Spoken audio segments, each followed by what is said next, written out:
This video is about adding and subtracting integers.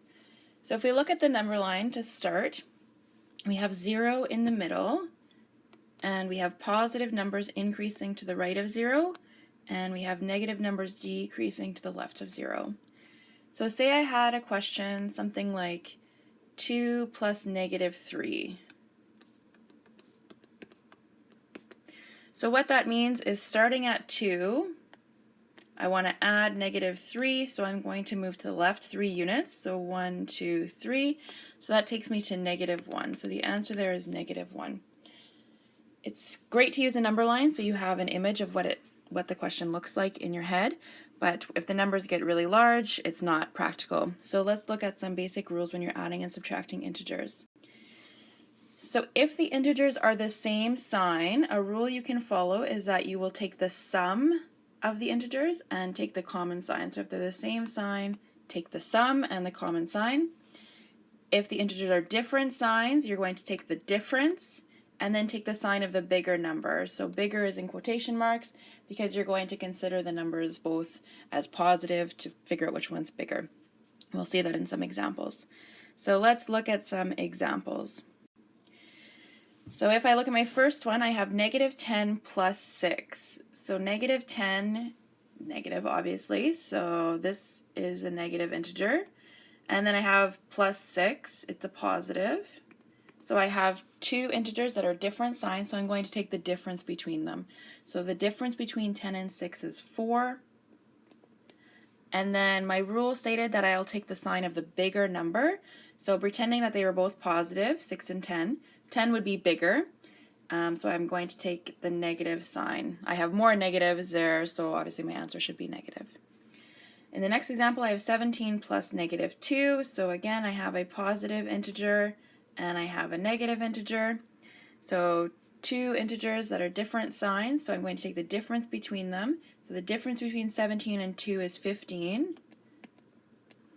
And then I take the sign of the bigger number. So 17 is positive, the bigger number is 17, which is positive, so I have positive 15, or again, you'll just write 15.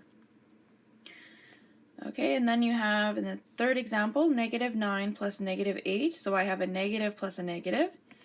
The integers now are the same sign, so I'm going to find the sum. So the sum of 9 and 8 is 17, and I'll take the sign that's common, which is negative. And in my last example, I have a positive integer and a negative integer.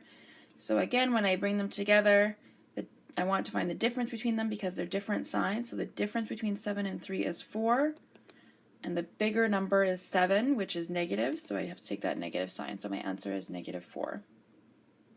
Okay, let's see a few more examples. So negative 13 minus 8. So here, it'll work the same way as when we had addition with subtraction. If you want to consider the sign that's in front of the number as part of the number, then I have negative 13 and I have negative 8. Okay, this would be the same thing as writing negative 13 plus negative 8.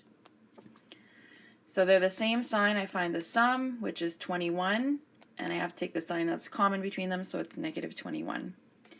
With the second example, I have positive 21. If there's no sign in front, you can assume that the number is positive. And then I have a negative, so subtract 6. So I can say that's a negative 6. So I have 20, it would be the same thing as saying 21 plus negative 6. So I have two integers, different signs, so I take the difference between 21 and 6, which is 15. And then I take the sign of the bigger number, so 21 is bigger between if I just look at 21 and 6. So 21 is bigger, so I have more positives, so my answer is positive 15, or again, you just write 15.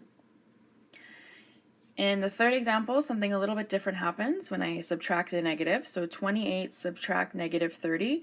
What you do there is if you have two negatives that are back to back like this, in this case here, so these numbers, or these signs here, what you do is you change them both into plus. So a negative and a negative, it makes a positive there. So now I have 28 plus 30, so my answer is 58. Okay, in the last example, I have the same case there. I have negative 15 subtract negative 10. So I'm subtracting a negative number, so what happens is both these become positive. The sign in front of the negative 15 stays though. So now I have negative 15 plus 10, so I have a negative plus a positive, so different signs, take the difference. The difference between 15 and 10 is 5.